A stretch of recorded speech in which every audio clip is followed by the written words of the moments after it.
Now there's something happening in Boulder, something really good.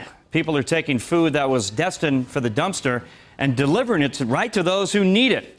Right now, a quarter of the food grown in the United States ends up in landfills. That is amazing. The Now's Kristen Scovera checked it out today in Boulder. And Kristen, look, we hear about donations to food banks and homeless shelters all the time, but this is something you can actually physically see happening. That's right. These donations are literally riding right by. The nonprofit uses bicycles to quickly deliver the fruits and veggies, and it's that speedy turnaround that cuts down on waste and promotes good nutrition. Fresh vegetables, fresh fruit, fresh breads. Perfectly delicious food that ends up rotting in a dumpster.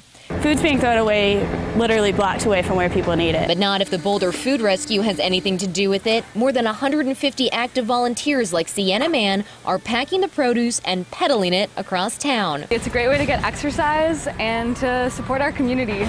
With the help of volunteers like Sienna, the Boulder Food Rescue has saved more than 640,000 pounds of food in just 3 years. People yell at you, people cheer for you as you're biking. The goal is to get the fresh food sourced to stomach in less than an hour. Right now there's a ton of peaches that are being thrown out and a lot of zucchini. Every day, several times a day, riders transport the reclaimed food from grocery stores like Lucky's Market to 28 nearby pantries, homeless shelters, and soup kitchens. Pretty hard. It's heavy to lug around a trailer. Executive Director Hannah Dansky says using the bikes and trailers minimizes environmental impact and leaves the community better than the way they found it. We can always use more volunteers with bike transportation, but also anything that people want to contribute.